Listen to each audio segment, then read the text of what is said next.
Audio Jungle. The Arizona Cardinals, the best football team in the NFL. No, I'm just kidding, but definitely one of my. I wouldn't say that I'm a fan of any teams, but I'd say if I had to pick one, I'd say the Cardinals are definitely up there for me. Um, so for me, this is a special episode because I'm excited to talk about what this team has done over the last 2 years, and I feel like that they're on a positive trajectory right now. Yeah.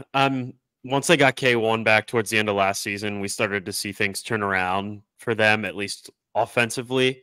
They were probably like a top 10-ish offense from like week 10 onward since he got back.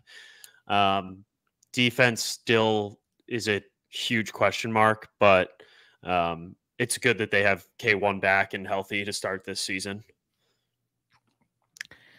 All right, so in 2023 they went 4-13, which I think that was above expectation. I think going into the last year, every single person said that they wouldn't win a football game or they'd win one game. I remember I placed a bet at the beginning of last season that they would win legitimately one football game. Yeah, I also don't think we really know the timeline of when Kyler Murray was going to come back. It wasn't really about that. It was more about their starting quarterback going into the season last year was Colt McCoy. And right. Yeah, it was bad. And there was those videos. They traded for Josh Dobbs like literally the day, like the week before the season started, and like were competent. So I think it was more just about obviously when guys are coming off of an ACL, it's like a little iffy, but just the state of the football team, like they didn't have any offensive weapons, their defense was bad, and they didn't have a quarterback. So I think even if K1 was slated to come back early, I don't think anybody would have expected this offense to be slightly good. Yeah, I mean, to be fair, they did only win 4 games. So it's not like they were blowing the doors off expectations, but they were frisky in those first few weeks. Well, in those first 10 weeks before Kyler Murray got back, they snuck out a win against Dallas in those first few weeks, which was a shocking victory. But and I do want to talk about the wins because I do think that the context of the wins are important because, like you said, they didn't blow it's not like they like blew the doors off the barn or whatever. But I think that the wins that they have, I think that is like a big check mark on their season. Home they went 2-6, away they went 2-7. For the wins, Cowboys with Josh Dobbs as their starting quarterback, they beat them 28-16. That's a playoff team. Atlanta, K1's first game back off the ACL, they won 25-23. Every single person and their mother last year slated the Atlanta Falcons to be in the playoffs. I know they weren't a playoff team, but that was a team with high expectations. They beat the Steelers on the road 24-10. Yeah. Absolutely shit rocked the Steelers. That was a playoff team. And then that game was also a 14-point win in the NFL is obviously a good win, but I think from what I remember, that game was not as close as 24-10. No. On if you were watching the game. And wasn't that the game when Deontay Johnson, it was 24-3 and he scored super late in the fourth quarter and was taking a bow in the end zone? Yeah, that was sick. Yeah, so again, another playoff team that they beat on the road. Then my favorite win of the entire season, I put a big wager on this because the Cardinals money line was at plus 460. K1 pulls up to the link in the Sidney Crosby jersey, so disrespectful, and goes and beats Philly 35-31 and legitimately had an offensive explosion. So that's 3 playoff teams that they beat, and Atlanta, a team who had high expectations, obviously didn't live up to that. So I think those 4 wins are impressive for this team, that what they had. Yeah, and honestly, just how bad their defense was too. They had to really step up on the offensive side of the ball when Kyler Murray got back, and they ended up doing that and stringing together a couple wins at the end of the season, which is good momentum going into 2024. And there's a difference between like a bad vibes bad season and a good vibes bad season. And last year the Cardinals had great vibes the whole way through. Team absolutely no expectations. Like I said, Colt McCoy was the starting quarterback. Get Josh Dobbs last second, beat the Cowboys, and like you said, the Cardinals teams were frisky the entire way. First off, what a fleece for the Cardinals to get him, have him play a bunch of games, and then trade him for draft capital, fleeced by Yeah. Monty. And then the Cardinals offense drastically improved once K1 got back, starting 1-8. Offense averaged 16.8 points and 289 yards per game. 8 games with K1, 22.4 points, 362.8 yards per game. Offense went from being ranked 26th all the way to 9th as the start. And I think with K1 as the starter, and I think that it's fair to say that they had an elite rushing offense at the end of the year last year. And I think that with these additions that they made on offense, I think that this offense has a legitimate opportunity to be special. And I think that Drew Petzing is going to start getting like the respect that he deserves an offensive coordinator, because he had this team looking good last year. And I don't think anybody really expected that. Yeah. Touching on the, like some of the running stats, which they were very good at, towards that back half of the season, they were number 1 in yards per carry, and they converted 31% of their rushes into first downs, which is like a crazy clip. But yeah, which certainly made a difference having Kyler Murray back. But either way, like great momentum going into this season from a running and in passing offense, like a passing perspective. Yeah, like you said, it's just good vibes. Like there's really, for a team that won 4 games and didn't have a shot, like going into the season, this team has I feel like they have real expectations and are seeing things getting done the right way. Like what, 2 years after they went, or 3 years after they started the season 10-0 and then lost in the first round of the playoffs. Like it's been a quick turnaround, I feel like, for the Cardinals. I also think it's worth noting too that they were like one of the most injured teams in the NFL last season. Yeah. I mean, so hopefully that changes. Everybody deals with injuries for sure, and Yeah. hopefully their luck turns around this year. But if you're a team with already low expectations, you finished that, like you have that many injuries, and you still come out of the season with good vibes and, hey, there's some things that we did well that we can take away from the season, and not just, wow, that was absolutely terrible. I can't wait I'm glad that that's over. It's a whole different mindset moving into this new season. Yeah, and I think that the head coach is a good hire. The guy from Philly, I can't think of his name, of course, whenever you go to say a name. It's Jonathan Gannon. Yeah, Jonathan Gannon, like he obviously is a good head coach. I mean, there's really like, he gets the guys fired up to get everybody to be present last season when they knew legitimately from the start of the season they were going to be bad is a check mark and a green flag. It's like what we talked about with Eberflus. Like Eberflus was able to keep a team who like really didn't have a pot to piss in for most of the season and kept those guys together and finished out strong. And I feel like that's exactly what the Cardinals did from the start of the season to the end. Yep. So additions. The additions that the Cardinals made this offseason aren't being talked about enough, plain and simple. One, you add Marvin Harrison Jr. He is going to be a generational talent at wide receiver. He's special. He's a dog. Like there's a 0 bust factor with him unless if his knee blows out. So I think Marvin Harrison Jr. stepping in, he's primed to already have an elite season as a rookie. Darius Robinson, they beef up the D-line. I think that he's going to be pretty good. I liked him. He was a kid out of Mizzou. I think that he's going to be able to step up and be a dog. I remember when they drafted him, he was on the presser answering questions. They were like, well, what do you like to do after a game? He's like, well, I like to go and I like to recover at the facility. And then I watch film and like break down the film. And then like, but that guy I think that there's going to be with Monty, who was with the Patriots the entire duration during their 20 years when Tom Brady was there. I think that you're going to see a lot of shades of what he experienced in New England and bring that to Arizona. He's going to get high character guys, guys who are pros. And I think that you saw that right away with their first 2 picks in the first round with Marvin Harrison Jr. and Darius Robinson. Next, you get Trey Benson, which was a lot of people's number 1 running back off the board for this draft class. A lot of people had Jonathan Brooks, but Jonathan Brooks is coming off an ACL. You get Max Melton, the corner from Rutgers. And I said this during the draft, like Bill Belichick and Nick Saban had that guy like ranked really high. And those guys are like the godfathers of DBs. And if they like him, I'm going to like him too, because they know what the fuck they're talking about. Yeah, for sure. They get Tip Ryman blocking tight end.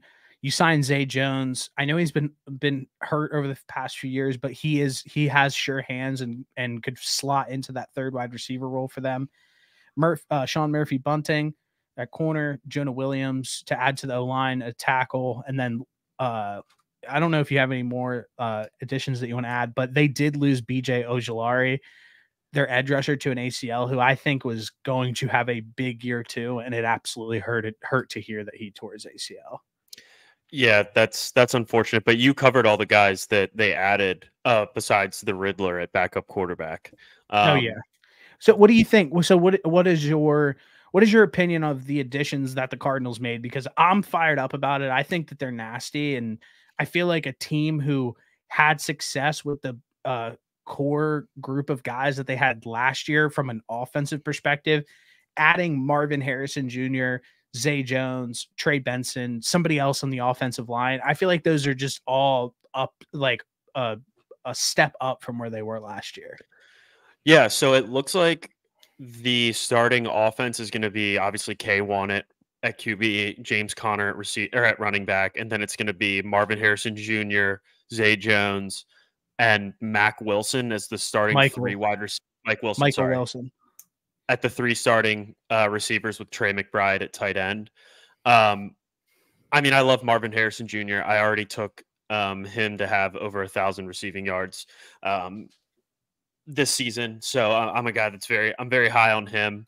I think I don't know if you're going to leave that part in, but we were talking about Trey McBride before we started, and no, I won't leave that in, but go ahead. He's got a legitimate shot to probably be tight end 1 in fantasy this year. Yeah.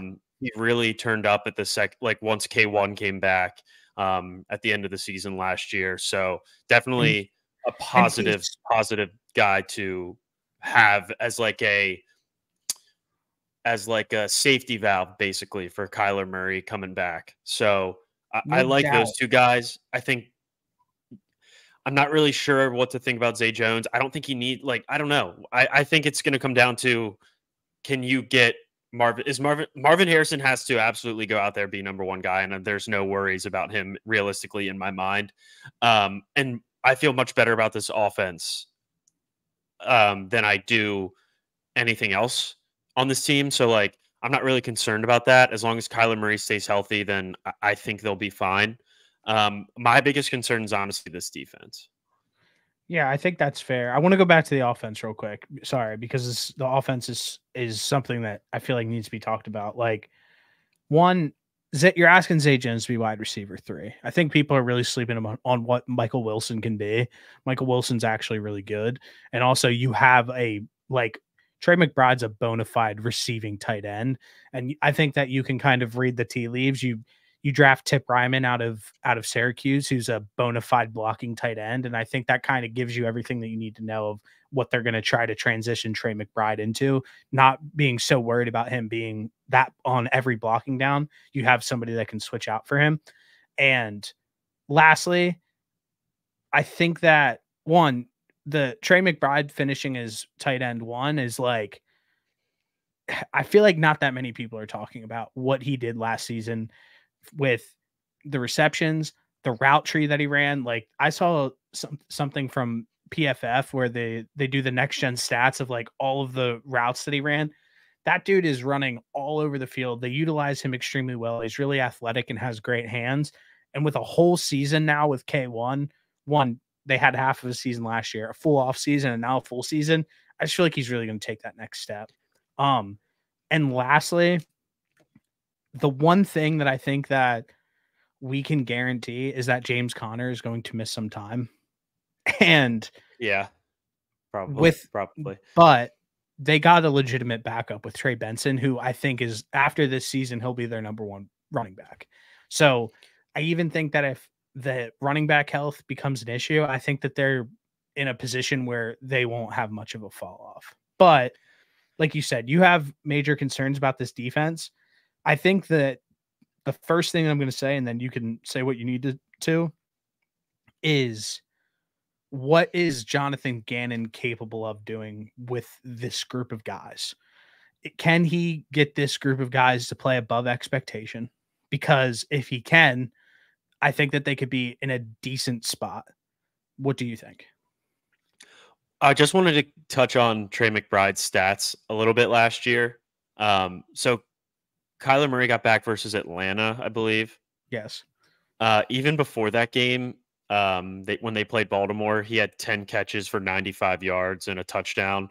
But since K1 got back, it was 8 for 131, 5 for 43, 7 for 60, 8 for 89 and a touchdown, 10 for 102, 6 for 31, 6 for 48, and then 3 for 34 and a touchdown. So like he had that one really good game before Kyler Murray got back, but once Kyler Murray got back, it sort of unlocked him as more of a receiving tight end, which we saw down the stretch there.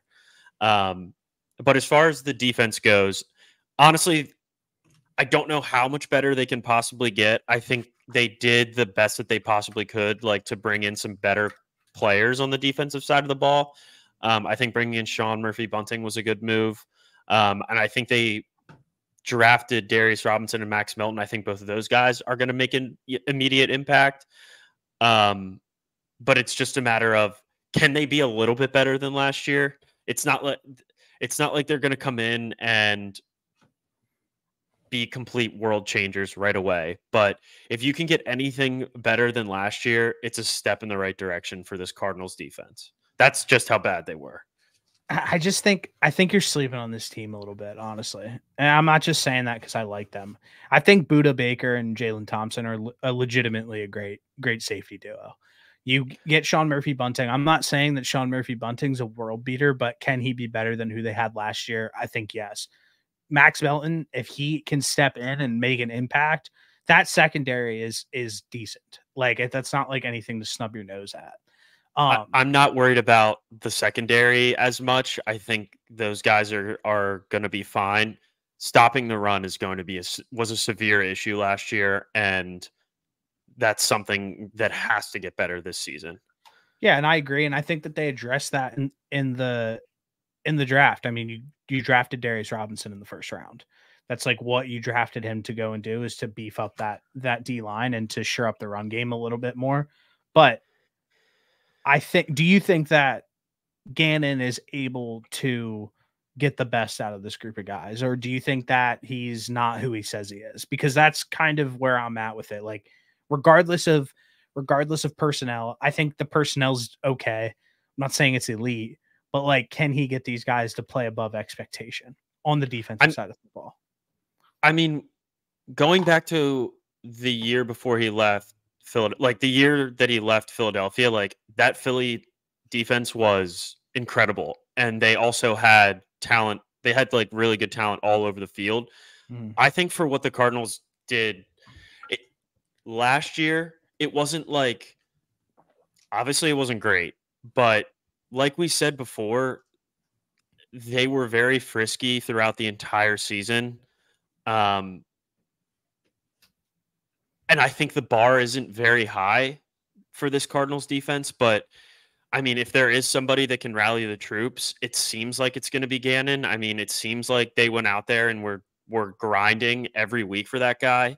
And it's not necessarily, it's not his fault that they just don't have the talent on that side of the football. And it seems like he got the most out of those guys last season. So once they start to get better players on that side of the football is obviously when we'll start to see this defense get better, because I think he is a good defensive-minded coach. And I think if there is somebody to get the best out of this defense, it's probably going to be him. But like I said, the bar is not very high with the guys that they have out there right now. So we'll see. I would feel better about the names on paper on the defensive side of the football going into this season than last season, obviously, but I still think it's probably going to be one of the lower ranked defenses in the NFL. That's fair. So what makes them special? Kyler Murray is special. I know that not that many people want to hear about it. You can sit around and say, "Oh, he likes playing COD," blah blah blah. Those jokes are dead. I have his stats here in 2020. He threw for 4,000 yards, 26 touchdowns, and then he rushed for 819 yards and had 11 touchdowns. Obviously, that's tapered off, but when Kyler Murray's clicking and the offense looks right, like he's playing at he's playing at an MVP level. And there's really no other way to put it. So I think having a fully healthy K1, and I think that during the end of the tenure of the Steve Keim era and the Cliff Kingsbury era, I think that there were a lot of like rifts in that relationship. I mean, you saw it on a primetime game when K1 was like literally screaming at the top of his lungs at Cliff Kingsbury. I also think something that isn't talked about very much is Kyler's really never had great talent around him on offense. You can sit there and say, oh, well, like they had D-Hop. Like D-Hop was from the ages of like 29 to 31 when he was with the Cardinals. I just have never seen like an elite group of talent around Kyler to be like, oh, like he's always had like a stacked offense or stacked defense. I just disagree with that statement. So I think having K1 with ascending young talent on the offense, and then you go and draft Marvin Harrison Jr., I think that we're going to see Kyler have a legitimately special season this year. Yeah, and one thing that I want to point out is pretty much like they really need to have some success with the guys that they drafted. I'm not worried about Marvin Harrison at all. I think he's going to be a wide receiver one for many years to come. But this applies to like both sides of the football because of just the amount of cap hit that the Cardinals have invested in Kyler Murray these upcoming seasons. So I was looking at this, and 2024, it's a $49.1 million. 25 is 45 and a half, and then 26 is 55 and a half. So like you're going to have to rely on one, you need Kyler Murray to stay healthy. And two, you're going to have to be really good through the draft, and you're going to need those guys that you draft to end up being feasible NFL players. But with that being said, I think that the offensive side of the ball and the guys that Kyler Murray has around him right now are all trending in the right direction. Yeah, and I think that those numbers are a little like at the time when he first originally signed that contract, those numbers are bad. You look at all the contracts that have been signed over the last like few weeks, like Jared Goff is going to make a shit ton of money and take a big cap hit in a few years. Like Tua is making a shit ton of money. Like there are quarterbacks who are going to be making more money than Kyler Murray over the next few seasons who like I would not pay more money than Kyler Murray. So I think that when they sign the deal to now, I mean, unless if he like holds out, unless if he has an MVP season and like holds out and like gets a re-up deal. But I think that with the cap always like you said, like the cap at this point, it looks like it's always going to kind of keep inflating and every deal is going to be the next highest paid deal. I think that Kyler Murray deals is going to look a lot better as time goes on. With that being said, though, I don't know what I was going to go with that, but I was just pretty much making the point that I don't think that the cap you always say it all the time. You're able to make moves and work things around the cap and like do this, that, and the third. Like I'm not worried about cap hits, honestly, at this point with any team. I'm not worried about the cap hit if Kyler Murray's playing, because I think when he plays, he's a very good quarterback.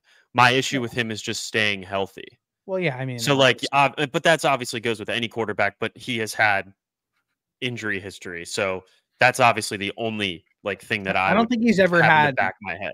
I don't think he's ever had major injury history. Right. But still, I mean, you missed ACL. 10 games last year. Yeah, he tore his ACL. And what about a couple injuries prior to that? he like tweaked his ankle. He like sprained his ankle. It's never been anything that Kyler's had since he's been in the NFL hasn't been like a major knee injury. The reasoning why it feels like we haven't seen Kyler Murray be Kyler Murray in so long is because we watched him tear his ACL like midway through a season 2 years ago, like against the Patriots. Fair. So like it feels so far removed, and you're like, well, he missed the whole half of one season, and then he missed the whole half of the next season. Like he's injury prone, but that was the same injury. It's just the timeline of it was just literally the worst possible timeline you could have for an injury. Right. That is correct. And that makes much more sense now. However, he still did miss 2 halves of a season, regardless of when it happened. Like on paper, all we see is, okay, he played 9 games he played 9 games this year, and then he played 8 games the following year. So like to us, if you're just looking at it on paper, it's okay, well, he played 2 half seasons in back-to-back years. So let me ask you something. When he came back, like from this past season, like from an ACL injury, like were you impressed? I was impressed. Watching Kyler he made the most of what he had on the offensive side of the ball last season. I thought he looked good, and I think he's going to have a good season. At least the offense is going to have good. Like I said before, my whole thing with this team has been their defense, but I think I expect him to have a very good offensive season. And like from a fantasy perspective, I expect him to probably, if he stays healthy, be like a top 6 quarterback. Yeah, I think so too. All right. Let's do the 2024 prediction. I'm going to come out and say this. I want to do a recap of the West, because I think the 49ers, Seahawks, Rams, and Cardinals, that division is a lot harder to predict on paper than what people probably sit here and think it is. The easy answer is to be, well, the Niners are going to win it. The Rams are going to come in second. Seattle's going to come in third, and the Cardinals come in fourth. In reality, if you just watch football and how it plays out, it's probably not going to happen. But so I think that I'm going to want to do a recap with you about all 4 of these teams, because I legitimately think that this is one of the hardest divisions in football to kind of predict as of right now. What I do want to say is every single season, there is a team who goes from worst to first. And I'm not saying that the Cardinals are going to win the division and go and win the Super Bowl, but there are always teams that outplay every single person's expectation of them preseason. And the Arizona Cardinals, for me, and the build and just watching teams over the years, they fit this mold. And I think that they have an opportunity to be a playoff team this year and make that jump. And I'm not just saying that because I like them. I just think that you see a team go worst to first every single year. The Browns, the Texans, whoever it may be. Like last year, like if you would have said that the Texans were going to make the playoffs in the preseason, I literally came on and me and you sat here and were like, the Texans might win 4 games. And they literally came out and like dominated and like after that first week against like the Ravens when it was they ugly, won. Yeah, and turned it completely around. They won a playoff game. So I think that this team fits that mold. I think this division's extremely hard just because of the caliber of coaching that the 49ers and the Rams have. That's why I want to talk about it after we do all the teams. Yeah. But I will say I don't have an official prediction for the Cardinals as of right now, but I do think that they have the mold to be one of the teams to go to first to worst or worst to first. Yeah. In the aspect of take the next step. This offense is really good. If the defense can play above expectation, I think that this is a really good football team. What do you think about their 2024 prediction? Just looking at at their schedule right now, I think they have 16th easiest. So like they're right around the middle. I think their win totals at 6.5, and just based off of this, I'm looking at like 8 and 9. I mean, that's great. That's crazy to me. I mean, that's a bit. Yeah. I mean, I was not expecting you to say 8 and 9 at all. So it sounds like, listen, it sounds like me and you might slightly be on the same page. Like, what if they pull out one more win? Like, you know what I mean? Yeah. They could potentially be a wild card team. Yeah, I think it'll be very interesting what happens when they come down. Like, they finish the season, I have them on here like hypothetically losing the last 2 games. One of them is at the Rams and another one is versus the Niners. Like we could see something crazy happen at the end of those 2 games, or like the Niners for some reason already have the division locked up and don't play, and the Cardinals end up winning 9 games. I was not expecting you to say 8 and 9. So it sounds like me and you are slightly on the same page. Maybe I'm a little bit higher on them than you are, it sounds like. Yeah. But it seems like if some things potentially swing their way, me and you could have the same outlook on this team. Yeah, I'm not fully ready to put them atop of the NFC West, just because I think the Niners are too good. But I do think they have some pieces in place and showed some really good things at the end of last season to have a much better year than last year, obviously. All right. Arizona Cardinals 8 win. Hey, if the Cardinals win 8 games, that's a successful last season. Audio Jungle.